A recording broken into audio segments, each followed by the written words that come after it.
my presentation, actually very related to Klaus's, but I don't call it a theory, I call it an approach. It's just bits and pieces of an approach. I question the usefulness of a science of language. For me, language is everything, everywhere. Everything we do is in language. Science of language would be a science of everything. And so I also don't use the word theory because of its association with at least that traditional view of science. There are some new views of science that might accommodate it a little better, but anyway, that's it. However, I do promote our look at language as something that can be and should be fundamental to the practice of design.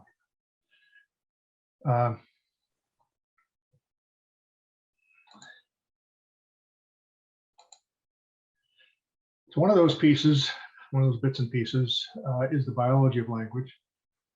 I'm not a biologist, and I don't think this is really necessary to a view of language, but it's useful.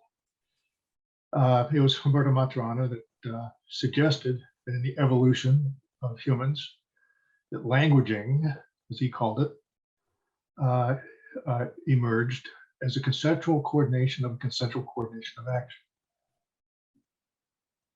Coordination of action, we see that every, in nature, and we can even create two machines that coordinate each other's behavior, but the coordination of coordination, that requires language, and it's a process, languaging. The emphasis here is on the dynamics of what's going on, not on language as a symbolic interaction.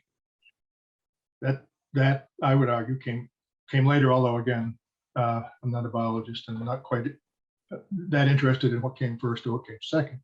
But symbolic interaction is something that probably came along with written language as opposed to the spoken language, the utterances that humans had and still have with each other. There's a distinction here that's important between spoken language and written language. Now, just as a follow-on, in the social, as opposed to the biological function of language, I would argue that it facilitates the thinking and caring with and for each other, together. It's in that sense fundamental. Science von Forst talked about two tracks of language. I talked about the descriptive, or call it representational track. That's the abstract objectivist view, and the other track is the orientational or adjunctive track. That is the dynamics of what's happening while it's happening. Another way to talk about it is to say, okay, there's what is said, the content. Then there's what is said does, the dynamics. And it's that focus on dynamics that I wish to emphasize. Living in language. This is the far right column of Klaus's table, the conversational constructive constitutive, I think. It was Herbert Brun, the composer, that said things is what is said about them in the social world.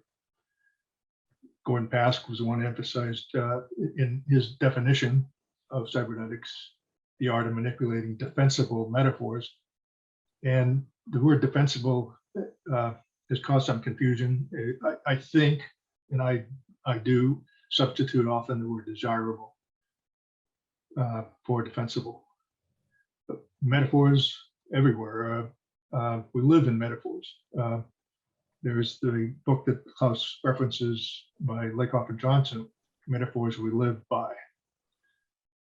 And then Annette Forgetti was one of past students, wrote a dissertation, which I wanted to mention here because I think it's important, in the I, capital I, of language. There's an emphasis there on the self, ourselves, arising in the language in which we engage. This relationship here between language and culture. We've talked, the word culture comes up often in our conversations here at the club. I'm not sure it has to be as complicated as sometimes we make it. I look at culture as simply a set of constraints on human behavior. Those constraints come in many forms, values, accepted knowledge, customs, traditions, anything that constrains our behavior somehow constrains culture. And those constraints are carried in the language of the culture, in our words, grammar, syntax, and they do continually change. A link here to the idea of conversation, which I say is the central concept in cybernetics, is that the maintenance and creation of distinctions occurs in conversation. Conversation is not language.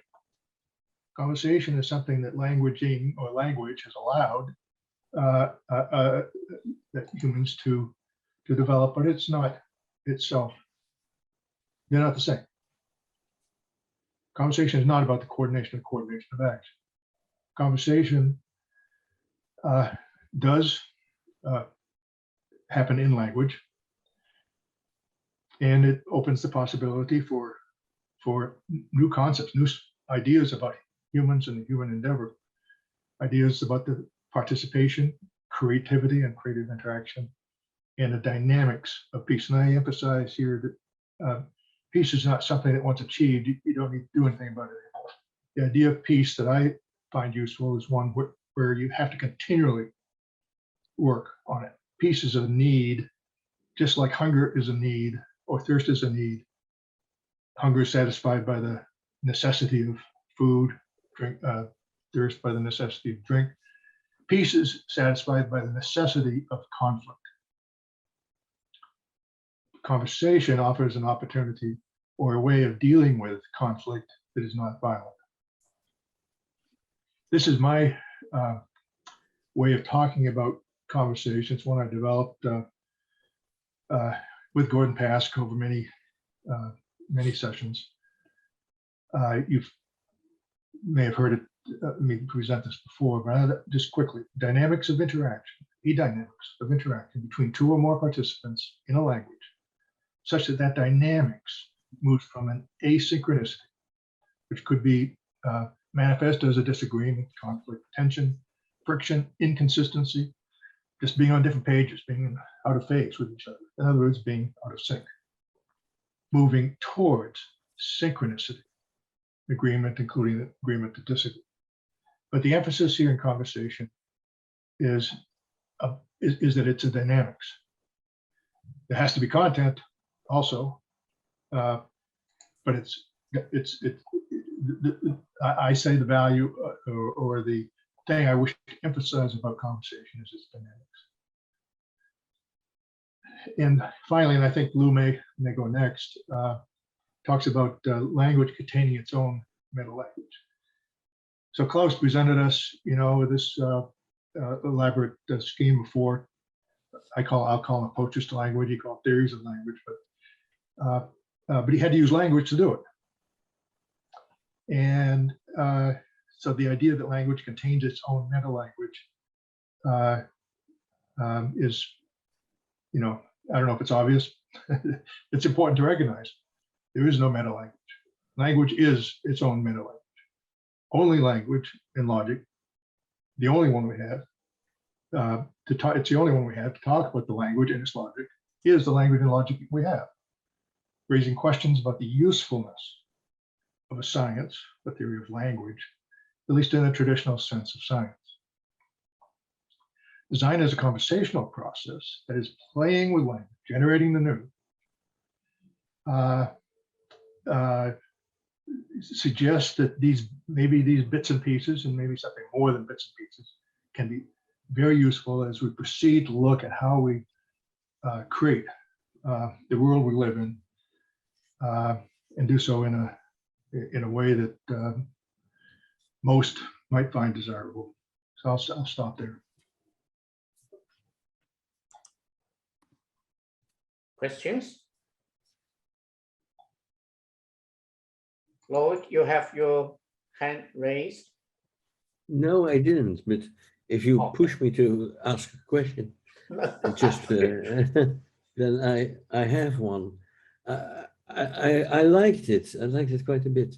It's very clear, and it relates, a minor point is that Maturana's consensual domain of consensual domains is not yet language, but it is only languaging. Languaging is agency and not yet language as cultural achievement.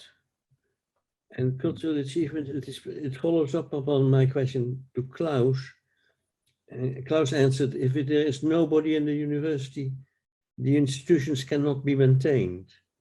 But it is also the case that there is an additional process from cultural downwards, where people go because the culture pushes you in that direction. That it is only the accidental passage of us through those atmospheres which makes those atmospheres functioning upon us. I'm not sure that I'm clear about what I'm saying, but I want to say that the biological is only the upward stream, only the genesis. I said that also against Klaus.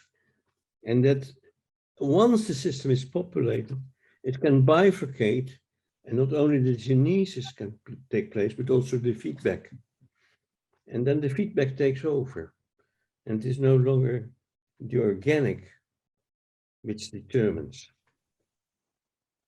I assume that you would have something to say against that. Jerome? Jerome? Yes, thank you. Yes, thank you. I should unmute.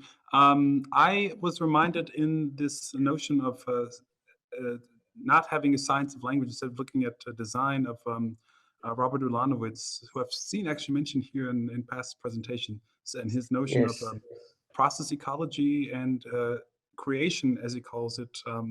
Maybe just curious to hear you reflect on that. And also, you mentioned just a sort of a buzzword or a term that got me listening, which was agreeing to disagree. There's a famous paper by Robert Aumann, on just that topic. And basically his conclusion, I don't know if you're familiar with it, is that if you have common knowledge, if people are aware that others share whatever it is, the knowledge that they have, there is no such thing as agreeing to disagree. Just curious to hear how you would respond to that argument if you're familiar with it. Yeah, in the sense of double contingency, that we expect the others to expect similar to our expectations. Exactly, yeah. Yeah, I think the question for me is, how does a conversation end? And, because you have this dynamics going on, and both parties, or it could be more than two, multiple parties, are in there because they want to be there. They're engaged. They're going back and forth. They recognize something that's out of sync here. They're trying to move to, get toward that way. All the parties are doing that, and it keeps on going and going. And there's a preference for this recurrent interaction with each other in the process. How does it end? Well, it could end with, okay, we just come to a consensus. We agree. It doesn't mean we know what the other is thinking. It's just we've come to a point where we think it's good enough, and we stop. But we could also come to a point where it says no sense in going on, and that's where the disagreement, the disagree would come in. There's no sense in going on. We've gotten to a point where, okay, there's this difference, and at this point there's nothing further to say about it. But there are other reasons why conversations end, of course, as well. You have to go on and do something else, or get bored. There's a variety of reasons that a conversation will end. The nice thing about your approach is that it invites to empirical work. For example, one could look at the Northern Ireland problem, how Senator Mitchell was able to create a peace accord by having a text which could be read by the Protestants and the Catholics in different ways, and yet support the peace process. Yep. Jonathan? Sorry, Larry, could you go back to the slide on conversation? Is it possible? Is it that one? Yeah. So I just wanted to understand the paragraph on conversation where you say there's a tendency towards synchronicity. agreement, including agreement to disagree. If the purpose of if you agree that the purpose of a conversation is to create meaning or shared meaning, then sometimes the disagreement, the conflict or the tension is the meaning of that conversation. So I would argue that it doesn't, my question is, does it always goes towards synchronicity? The meaning of a conversation, and a perfectly valid conversation, could be one that tends towards asynchronicity. There are interactions other than conversation. There are interactions in language other than conversation. And sometimes those interactions become violent. That's not conversation. But sometimes, without going to violence, sometimes great initiatives or innovation comes from the tensions between two ideas rather than the synchronicity of two ideas. Absolutely. Yeah. Yeah. One of the desirable outcomes of a conversation is that the parties come to some formulation that none of them by themselves would have come to. And yeah, and that's the creative act. So a creation of shared meaning. Yes. Okay. Something can't happen without the other. Jamie. Yes, Larry, I was wondering, there is this philosopher, Emmanuel Levinas, and what I got from him was that he pointed out some fallacy in Kant, Immanuel Kant. And the fallacy was the following, or the simplification that sent us in the wrong direction, that he set up the other as a variation of the same. So he kind of gave the impression that all human beings are more or less a variation of the same ideal or the same average. Dus that the average is real. And the way that Levinas set it up was the other as irreducible in the same, so that we're all unique in some way and that we're all sovereign of our own worldview.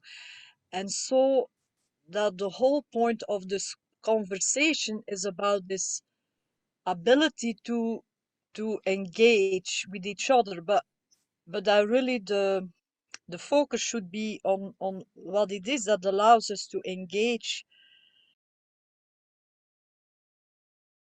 You muted. You muted. Yeah. So I was just curious whether you ever have heard of Levinas or pursued in that direction, because Levinas goes together nicely with the process philosophy that kind of points out this, the illusion of agreement, and that conversations are kind of never ending. We just, because of time constraints, we have to leave the conversation, but it doesn't mean it's over. So that's my question, basically. Yeah, I'm not sure I can address your question directly. I will say that why this is a passion of mine, why I accept it, is that I find it to be fundamental to a desirable view of human living, of the world, of humans. And so in saying that, I'm not making a statement of fact. I'm not making a statement of truth here. I'm making a statement of desire.